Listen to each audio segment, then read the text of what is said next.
Legenda Batu Menangis.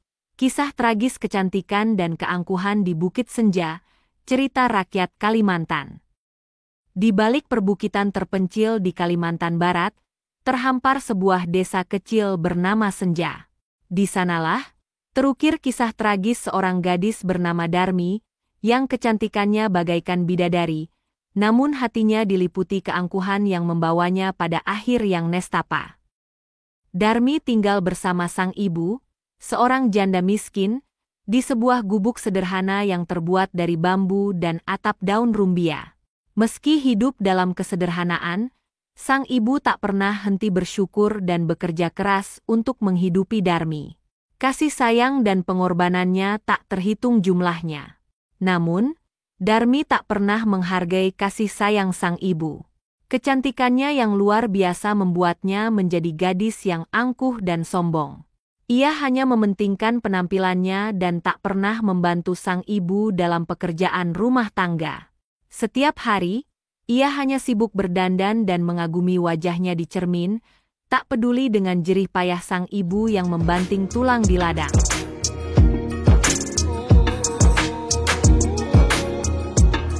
Suatu hari, Darmi datang kepada sang ibu dengan wajah yang cemberut.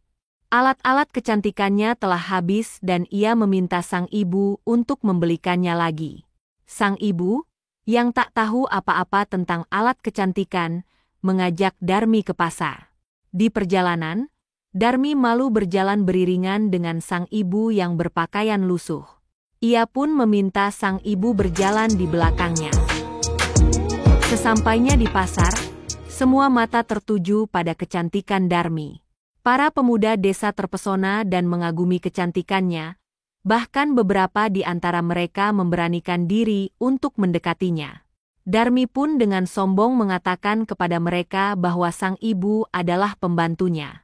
Hati sang ibu pedih mendengar perkataan Darmi, namun ia tetap tegar dan tersenyum. Ia tak ingin menunjukkan kesedihannya di depan orang lain.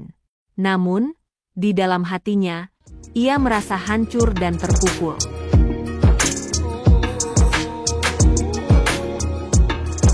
Kesombongan Darmi mencapai puncaknya saat ia melihat seorang pemuda tampan bernama Aryo yang terpesona oleh kecantikannya.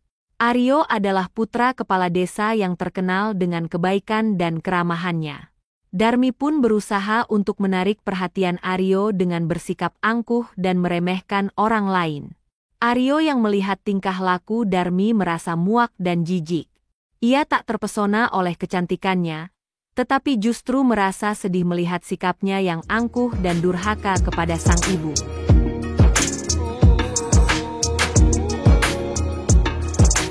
Suatu sore, saat Darmi sedang berjalan pulang dari pasar, ia bertemu dengan seorang nenek tua yang sedang duduk di pinggir jalan.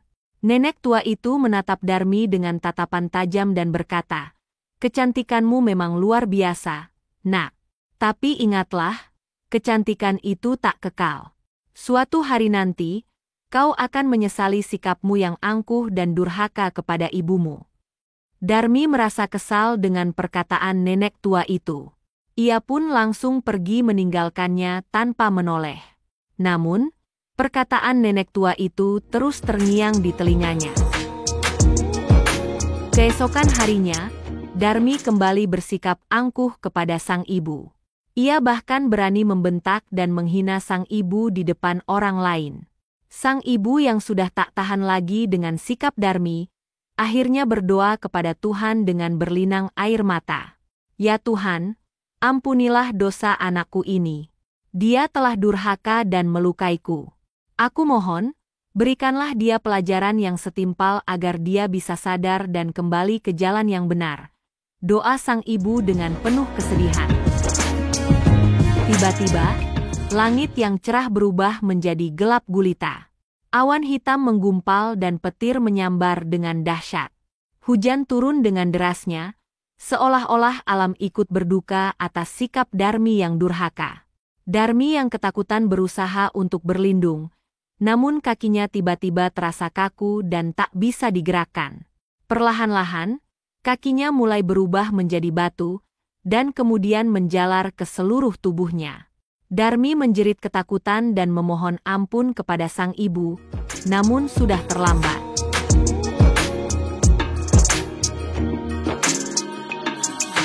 Hukuman yang menimpa Darmi menjadi pengingat bagi semua orang di desa Senja tentang pentingnya berbakti kepada orang tua.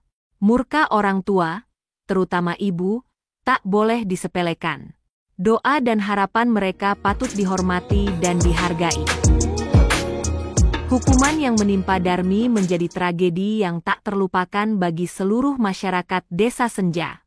Darmi yang dulunya gadis cantik jelita kini telah berubah menjadi batu yang dingin dan kaku.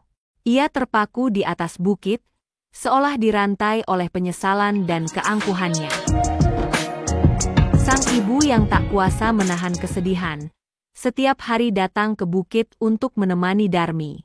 Ia duduk di samping batu Darmi dan menceritakan kisah masa kecil mereka, tentang kebahagiaan dan keceriaan yang pernah mereka rasakan bersama. Air matanya terus mengalir, membasahi batu Darmi dengan harapan suatu saat nanti batu itu akan kembali hangat dan Darmi akan kembali menjadi manusia. Aryo, pemuda yang pernah dihina oleh Darmi, juga tak bisa melupakan tragedi ini. Ia merasa bersalah karena tak bisa berbuat apa-apa untuk menghentikan Darmi dari kesombongannya. Aryo pun sering datang ke bukit untuk menemani Darmi dan sang ibu. Ia membacakan puisi dan menyanyikan lagu untuk menghibur mereka.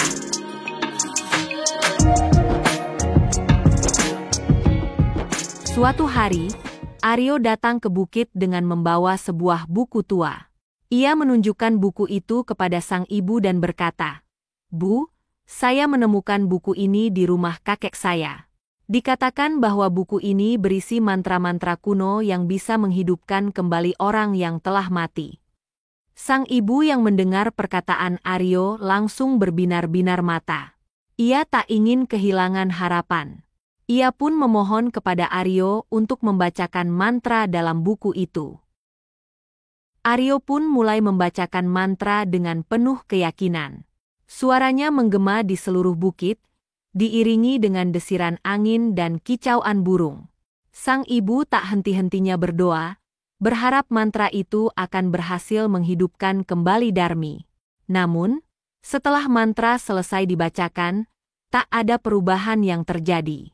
Darmi tetap menjadi batu yang dingin dan kaku. Sang ibu pun kecewa dan putus asa. Ia terduduk di samping batu Darmi dan menangis sesenggukan. Aryo yang melihat kesedihan sang ibu berusaha untuk menenangkannya. Ia berkata, "Bu, jangan sedih. Mungkin mantra itu tidak berhasil karena Darmi telah melakukan dosa yang besar. Tapi, yakinlah bahwa Darmi telah mendapatkan pelajaran yang berharga. Dan, dia akan selalu hidup dalam kenangan kita."